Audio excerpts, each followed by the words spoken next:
These restrictions are not meant to solve any real problem observed in the administration of Georgia elections.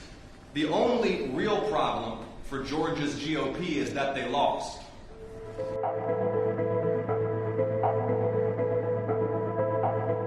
Georgia's state legislature has passed restrictions on ballot access, surgically targeting black voters.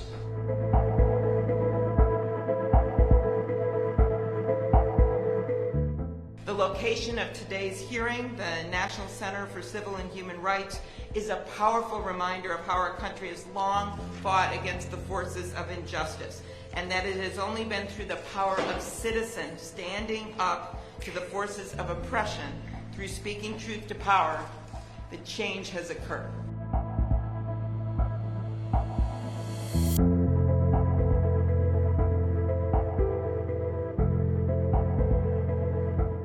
Georgia's state legislature has passed restrictions on ballot access, surgically targeting black voters in the state of Georgia, restricting access to early voting and runoff elections, restricting access to absentee ballots, making it a crime punishable by up to 2 years in prison for a nonpartisan Good Samaritan volunteer to hand a bottle of water to a voter unjustly forced to wait 5 hours to vote.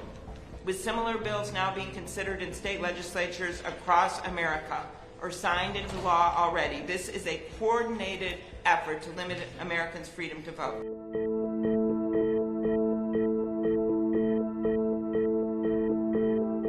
These restrictions are not meant to solve any real problem observed in the administration of Georgia elections.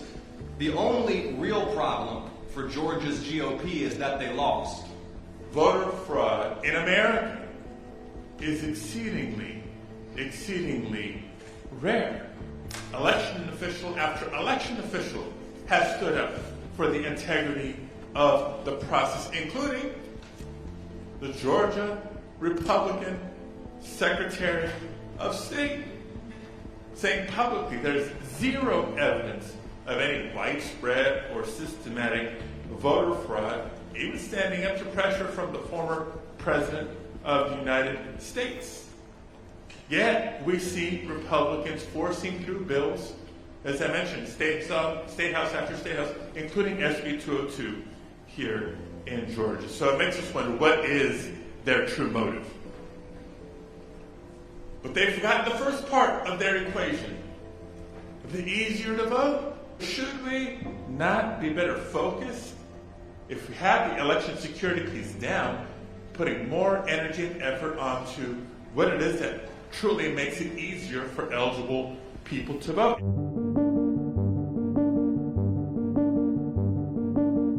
Election bills were rushed through and voted on along party lines. The Georgia Secretary of State, who oversees our elections, was never asked to address the committee.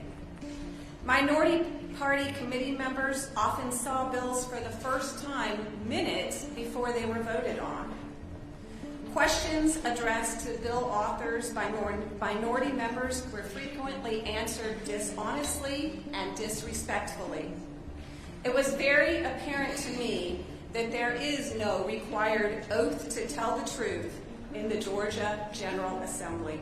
The numerous changes in SB 202 attacking voting methods increasingly used by black voters and other voters of color, taken in conjunction with the undemocratic takeover of boards of election, may lead to the partisan nullification of lawful votes, clearly demonstrate why federal standards must be enacted to restore the full protection of the Voting Rights Act. SB 202 passed in this state is a gross and transparent abuse of power, partisan legislation intended to make it harder for some voters to vote, to protect Republican power in this state.